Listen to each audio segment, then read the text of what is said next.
ติพันธ์รวมใจรักษามัคคี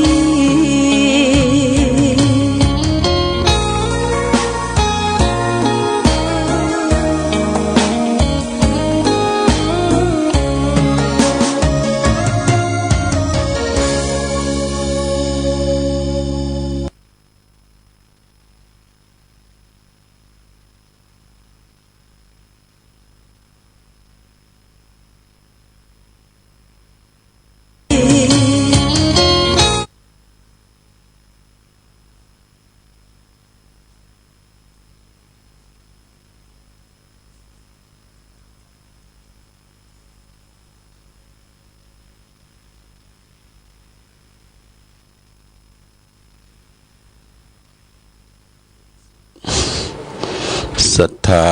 สาธุชนญาติโยมท่านพุทธบริษัททั้งหลายวันนี้รายการธรรมประทีปส่องต่างก็ได้มาพบปะกับพ่อแม่พี่น้องศรัทธาสาธุชนแห่งครั้งหนึ่ง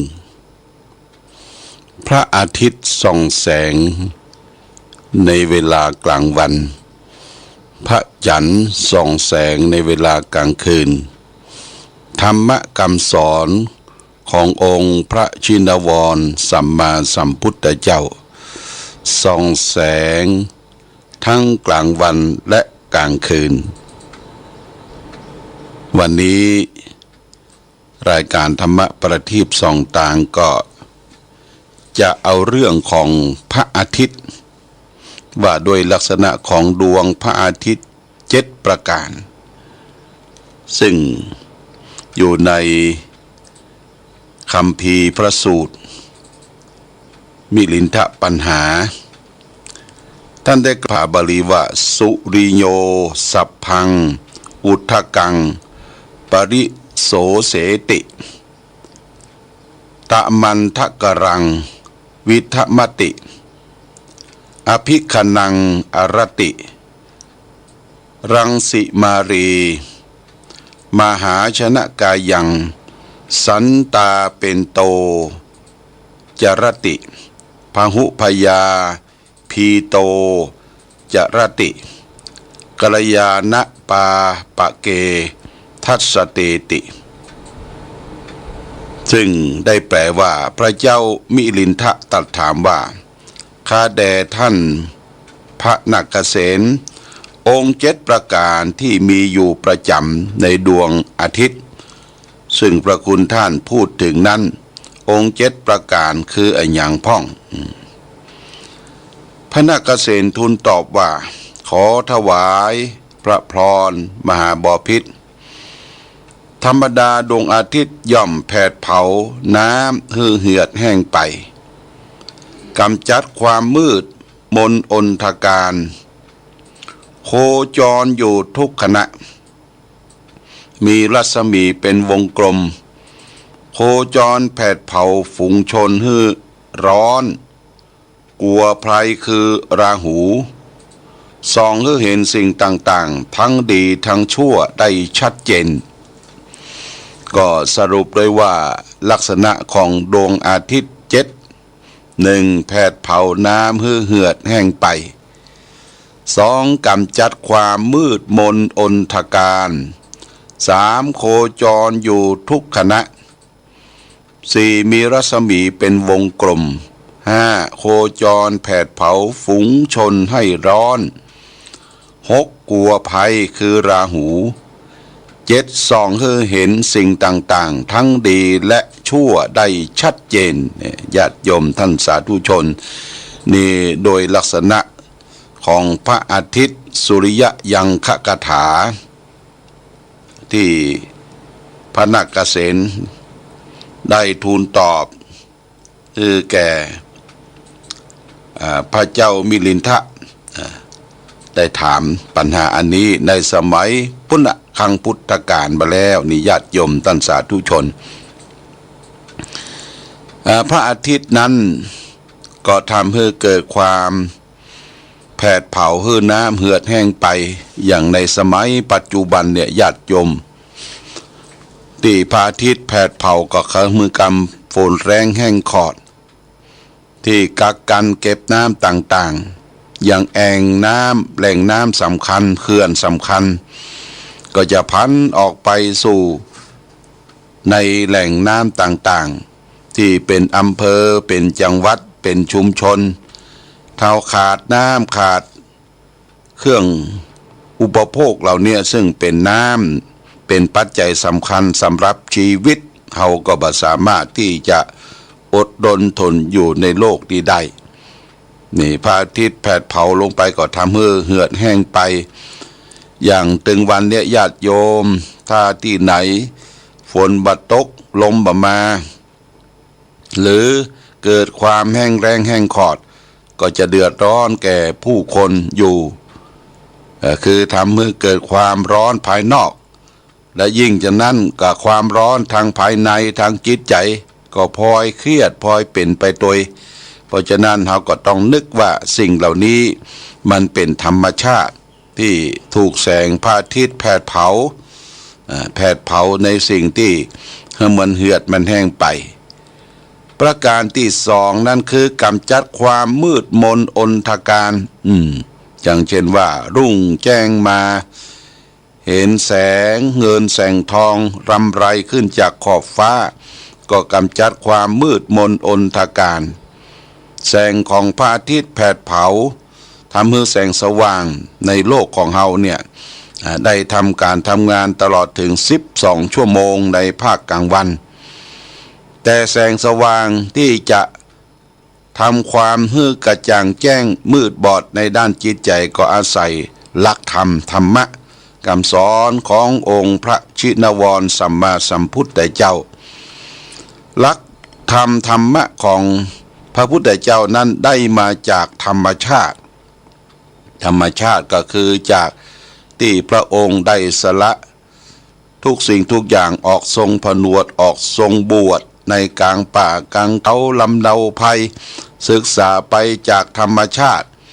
จนได้ประมวลความรู้ว่าทุกสิ่งทุกอย่างนั้นมีต้นเหตุมีปัจจัยเรียกว่า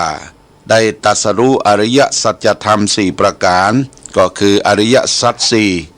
รู้ทุกข์คือตัวปัญหารู้ทุกข์เกิดคือตัวเกิดของปัญหารู้วิธีการดับทุกข์ก็คือทางมรรคหนทางมรรคมีองค์8ประการและสุดท้ายก็รู้ถึงการดับทุกข์เข้าถึงนิโรธคือความสงบเย็นความสงบเย็นคือนิพพานเป็นสูงสุดในทางพระพุทธศาสนาเนี่ยธรรมะของพระพุทธเจ้าถ้าเราได้มาพิจารณาก็คือกำจัดความแผดเผาความมืดมนอนทการของจิตใจถ้าเราหลงอยู่กับ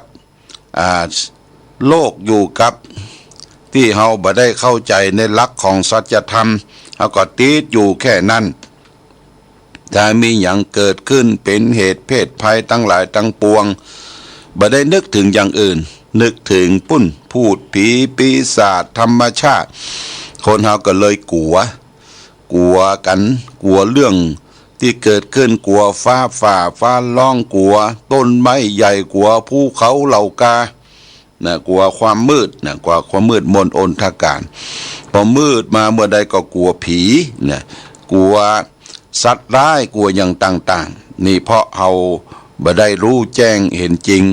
ในความมืดของธรรมชาติทีนี้ถ้าเรามาพิจารณาถึงการที่จะดับความมืดในด้านจิตใจคือมีจิตใจสดใสสว่างแจ้งมีปัญญารู้แจ้งเห็นจริงทุกสิ่งทุกอย่างมันก็เป็นธรรมชาติไปหมดเป็นธาตุสี่ธาตุดินธาตุน้ำธาตุไฟธาตุลมแล้วก็เพิ่มมาแหม2ธาตุคืออากาศธาตุและวิญญาณธาตุธาตุสี่ธาตุหกก็อยู่ในตัวตนคนเราเนี่ยญาติโยมอยู่ที่ไหนมันก็มีธาตุสี่เกิดขึ้นตั้งอยู่ดับไปอันนี้คือเปรียบเทียบว่าพระอาทิตย์แผดเผาค ความมืดมนอนทการภายนอกคือเขามีแสงสว่างเดินตังทำการทำงานได้ญาติโยมแต่ถ้ามากำจัดความมืดในด้านจิตใจก็คือปัญญาลักธรรมคำสอนขององค์พระชินวรสัมมาสัมพุทธเจ้านี่คือเป็นลักษณะของพระอาทิตย์ประการโคจรอยู่ทุกขณะพระอาทิตย์เนี่ยโคจรอยู่ทุกขณะถึงแม้ว่าในสมัยครั้งพุทธกาลโน้มนาน 2,000 กว่าปีบ่มีนักวิทยาศาสตร์ที่จะคิดค้นเรื่องการโคจรของพระอาทิตย์ทุกขณะนั้นแต่อริยสาวกทั้งหลายมีองค์สมเด็จพระสัมมาสัมพุทธเจ้าก็ยังรู้ในธรรมชาตินี่คือโคจรอยู่ทุกขณะข้อ 4พระอาทิตย์เนี่ยมีรัศมีเป็นวงกลมญาติโยมเป็นวงกลมหมุนอยู่ตลอดเวลาดีลักษณะของพระอาทิตย์ข้อ 5โคจรแผดเผาฝูงชนให้ร้อนเนี่ยแผดเผาฝูงชนให้ร้อนถ้าเขาขาดพระอาทิตย์ขาดแสงนี่เมื่อใดฝูงชนทั้งหลายที่อยู่ในโลกมนุษย์โลกเนี่ยก็ต้องตายกันไปสิ้นลมกันไปเพราะต้องอาศัยการแผดเผาฝูงชนอาศัยแผดเผาของพระอาทิตย์แม้แต่ว่าโรคโควิด-19 ที่ระบาดกันไปทั่วโลกเนี่ยญาติโยมก็ต้องอาศัยแสงแดดนะมาแผดมาเผาแมงนี้โลกนี้ชอบอยู่ที่อับที่เย็นที่มืดนะที่มืดถ้าเราเปิดประตูหน้าต่างเปิดอย่างรับแสงของพระอาทิตย์เข้ามามันก็จะแผดเผาสิ่งนั้นบ่ฮื้อมันมกตัวลบตัวอยู่ก็สามารถที่จะอาศัยแสงแผงพระอาทิตย์แผดเผาฝูงชนถึงแม้ว่ามันจะร้อนมนุษย์คนเราก็สามารถที่จะป้องกันตัวได้ประการที่ 6พระอาทิตย์กลัวหยังก็คือกลัวภัยคือราหูราหูเนี่ยคือพระจันทร์ไปพระจันทร์นี่ไปบังแสงพระอาทิตย์บ่ฮื้อส่องแสงมาในโลกนี่สามารถบังได้นะพระอาทิตย์นี่กลัวราหูราหูนี่ญาติโยมเข้ามาประจนในชีวิตเฮาก็มืดมนอนทการตามหลักของโหราศาสตร์มีได้เช่นเดียวกันข้อ 7ส่องให้เห็นในสิ่งต่างๆทั้งดีและทั้งชั่วให้ชัดเจนนี่แสงของพระอาทิตย์เนี่ยส่องเห็นผู้คนอยู่ในโลกทุกชอกทุกมุมได้เห็นสิ่งต่างๆทั้งดีและทั้งชั่วได้ชัดเจนอันนี้ก็มาเปรียบเปรยว่าชีวิตของเฮาที่มีปัญญามีสติมีปัญญามีความรู้มีแสงสว่างเปรียบเหมือนพระอาทิตย์อยู่ในจิตใจแล้วก็สามารถที่จะส่องมองเห็นได้ในจิตในใจของเฮาว่าเฮามีความสุขมีความทุกข์มีความเดือดร้อนมีความกระวนกระวายในจิตในใจของเฮาอย่างใดอันนี้ก็โดยอาศัยปัญญาคือแสงสว่างอันเกิดจากการได้ฝึกฝนเหมือนกับแสงของพระอาทิตย์แผดเผาไปทุกชอกทุกมุมของโลกก็สามารถที่จะมองเห็นคนดีคนร้ายคนขาดนะสามารถที่จะมองเห็นได้เนี่ยญาติโยมสุริยคถาสุริยังคถาเนี่ยว่าโดยลักษณะของดวงอาทิตย์7ก็สรุปแล้วว่าแผดเผาน้ำเหือดแห้งไป2กำจัดความมืดมนอนทการ3โคจรอยู่ทุกขณะ4มีรัศมีเป็นวงกลม5โคจรแผดเผาฝูงชนให้ร้อน6กลัวภัยก็คือราหู7ส่องให้เห็นสิ่งต่างๆทั้งดีและชั่วได้อย่างชัดเจนญาติโยมท่านสาธุชนทั้งหลายเอาเรื่องของพระอาทิตย์หรือดวงตะวันที่ส่องแสงให้แก่โลกเนี่ยเราก็สามารถที่จะดำรงชีวิตอยู่ได้แต่มนุษย์โลกที่อยู่ในโลกเนี่ยมีการกำจัดจำกัด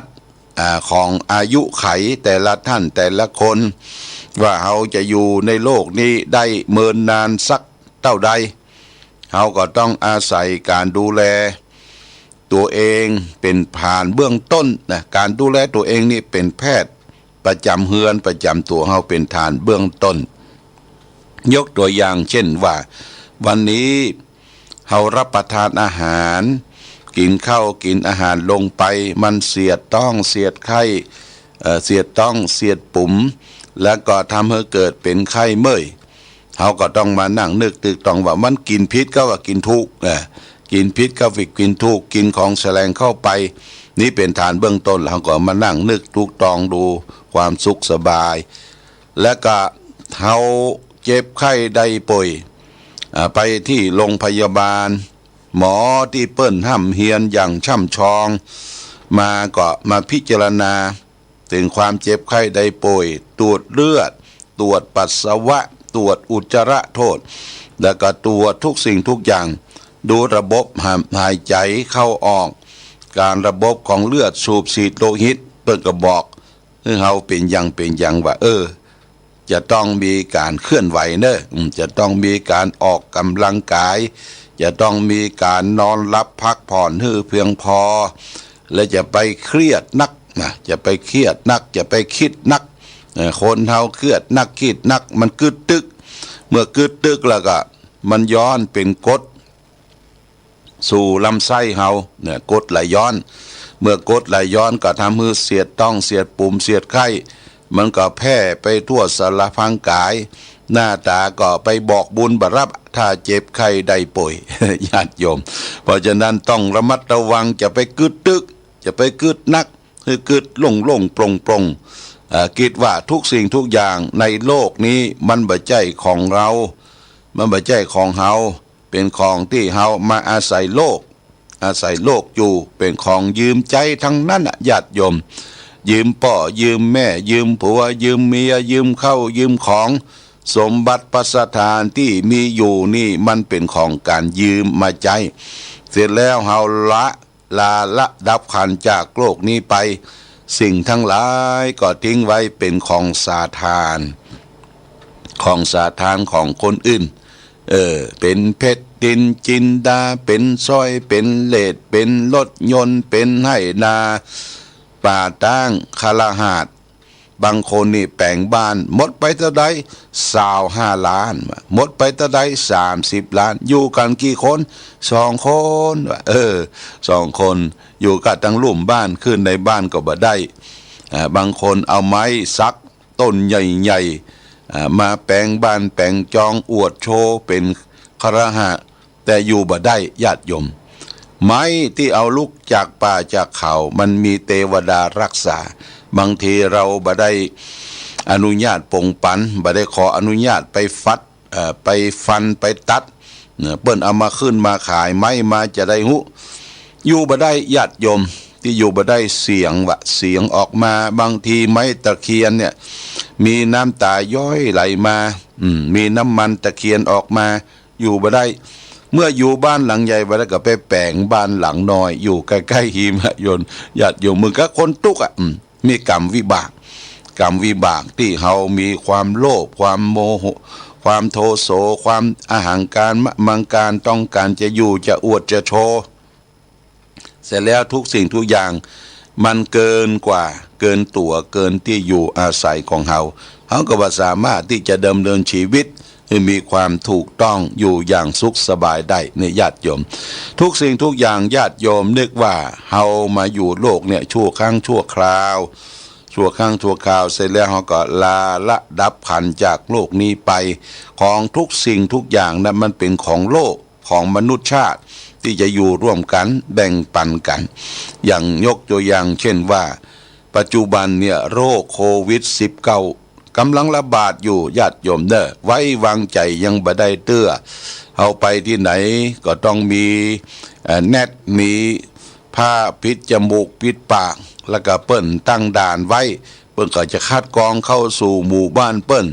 เฮาเจ็บเฮาไข้มีอุณหภูมิเกินกว่า37 องศาขึ้นไปเนี่ย37 องศาเซลเซียสเนี่ยอุณหภูมิเฮาเนี่ยเปิ้นก็จะต้องคัดกรองเจิญไปตรวจรักษาดูแล แล้วก็กักกันตัวไว้เนี่ยญาติโยมประเดี๋ยวนี้นักวิทยาศาสตร์ของโลกอย่างเช่นอเมริการัสเซียญี่ปุ่นประเทศจีนที่เปิ้นมีความเทคโนโลยีที่สำคัญเนี่ยเปิ้นกำลังวิจัยอยู่อย่างอเมริกานี่เปิ้นก็เอาลิงเนี่ยเอาเชื้อโควิดที่ติดแล้วเอาใส่ลิงแล้วก็เนี่ยอย่างใดจะให้ลิงเนี่ยหายจากเชื้อโควิดลิงก็เหมือนกับคนเนี่ยมีอาการ32เหมือนกับคนเพื่อการมาวิจัยเรื่องลิงนะเพิ่นกำลังเสาะสรรหาอยู่ยารักษานี่พอมีแล้วแต่ยาต้านญาติโยมยาที่จะป้องกันนี่ยังบ่ปะปบเตี้ย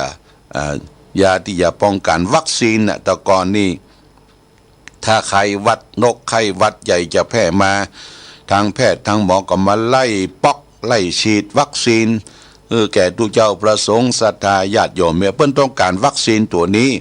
บ่ให้มันมาแพร่ระบาดป้องกันได้และยารักษานี่พอจะรักษากันได้อย่างแพทย์แผนไทยเปิ้นก็บอกว่าไอ้ฟ้าทลายโจรเนี่ยญาติโยมบ่เป็นหยังไปฟังกินนะบ่ฟังกินเตื้อมันถ้าเฮาเป็นหยังเป็นไข้เป็นจืดๆเนยๆเป็นขี้มูกหยังเปิ้นให้กินเพื่อให้ทานฟ้าทลายโจรแต่ถ้าบ่เป็นอย่างนี้จะไปกินเกินกว่า5วันเปิ้นว่ามันมีผลกระทบต่อไตต่อหยังเฮาอยู่นี่ก็ทางแพทย์แผนไทยก็บอกไว้เนี่ยญาติโยมท่านสาธุชนอันใดอันหนึ่งก็ดีเฮาก็ต้องอาศัยธรรมโอสถของพระพุทธเจ้านะมาเป็นสรณะเป็นที่พึ่งบางสิ่งบางอย่างเฮาก็ต้องปลงปล่อยวางลงไปพ่องจะไปเครียดจนเกินไปจะไปกลัวจนเกินไปกลัวเกินจนไปนี่ก็เขาจะทำเป็นอย่างลงไปบ่สำเร็จขึ้นได้นี่ญาติโยมก็ต้องช่วยคนละไม้ละมือบัดเดี๋ยวนี้เปิ้นก็มีการช่วยเหลือเฟื่อฟายแก่บุคคลยากคนจนคนที่ไร้โอกาสตกงานได้ฟังข่าวเปิ้นก็ว่ามีการตั้งโรงทานบางคนก็รวมกลุ่มกันเก็บสตางค์ปัจจัยได้ 2-3 หมื่นก็ไปแป่งอาหารตั้งโรงทานบางคนก็ทุกข์ยากอุ้มลูกน้อยตาดำไปเข้าแถวทนแดดฮ้อนเพ่งเนาะแม่นี่บ่ซุกหมวกเอาหมวกซุกให้ลูกไปรอเข้ากับญาติโยมไปรอเข้ากับอย่างต่างๆแต่บางคนเนี่ยญาติโยมมันนิสัยติดมือความโลภติดมือทั้งที่ตัวเองก็มีกินอยู่มีใจอยู่ไปเอากระเปิ้ลเหมือนกันเอากระเปิ้ลกลัวพลาดโอกาสเอามาบางครั้งก็มาเตพออาหารที่มันบ่ถูกปากถูกหยังก็เอาทิ้งเอาขว้างเนี่ยบ่ดีญาติโยมของทุกอย่างของกินของว่าข้าวสารอาหารแห้งทุกอย่างเนี่ยมีประโยชน์นะมีประโยชน์ต่อการเลี้ยงดูต่อตลอดถึงผู้คนที่มันบ่มีจะกินญาติโยมคนที่บ่มีจะกินก็ทำให้อยู่ได้โดยปัจจัย4คืออาหารการกินที่อยู่อาศัยผ้าผ่อนต้อนสบายเฮาต้องช่วยกันญาติโยมเกิดทุกข์ภิกขภัยจะไปหันแก่ตัวมีหยังช่วยเหลือเฟื่อฟ้าคนอื่นบางคนนี่หันแก่ตัวแต่งตัวเยอะแต่งตัวอวดภัยจะไปอวดเปิ้นในทุกภิกขภัยเนี่ยทุกก็ทุกด้วยกันเปื้อนมนุษย์เกิดร่วมโรคเดียวกันเนี่ยคือหันอกหันใจกันญาติโยมอาตมาก็บอกไว้หลายเตื้อถ้าไปกาดไปลีไปปะคนยากคนจนแต่งตัวมอมแมมเสาะผักเสาะไม้เสาะปูเสาะปลาเสาะเขียดเสาะกบมาขายเนี่ยญาติโยมเอาไปขอไปซื้อไปหยังเดี๋ยวไปต่อไปลองเปิ่นนักอาศัยว่าการทำบุญไปโดยการทำบุญไปโดยเหมาะเปิ่นไปเนี่ยเปิ่นไปเฮามีโอกาสลูกเฮามีโอกาสเฮามีสติมีปัญญามีความรู้มีสตางค์พอสมควรก็ช่วยเหลือเฟื่อฟ้ากันไปอันนี้ญาติโยมโรคโควิด-19 กำลังระบาดอยู่ทั่วโลกเนี่ยมีคนตายไปอยู่ แสนกว่าคนละนะแสนกว่าคนมีคนติดอยู่ประมาณ2 ล้านกว่าคนทั่วโลกเขาก็ต้องเฝ้าระมัดระวังอันนี้ฝากไว้เป็นหลักคิดเพื่อแก่ศรัทธาญาติโยมได้พิจารณาช่วยเหลือกันเพื่อจะสร้างสรรค์ความสุขสงบสุขเมื่อเกิดขึ้นกับสังคมและตนเองครอบครัวต่อไปวันนี้รายการธรรมะประทีปส่องต่างได้มาพบก็ขออำนวยอวยใจคือศรัทธาญาติโยมท่านสาธุชนท่านพุทธบริษัทสี่ทั้งหลายจงปราศจากสรรพทุกข์โศกโรคภัยให้ผ่านวิกฤตการณ์โรคโควิด -19 นี้ผ่านพ้นไปและเศรษฐกิจบ้านเมืองเขาก็จะเริ่มดีขึ้นโอกาสนี้ขอคุณพระศรีรัตนตรัยคุณพระพุทธพระธรรมพระสงฆ์จงดลบันดาลให้ทุกท่านได้มีความสุขความเจริญประกอบไปด้วยจตุรพิธพรชัยทั้ง4ประการคือมีอายุวันนะสุขภาละมีปฏิภาณธนสารสมบัติธรรมสารสมบัติทุกทิวาราติการเหมือนกันทุกรูปทุกท่านทุกคนโดยเถิด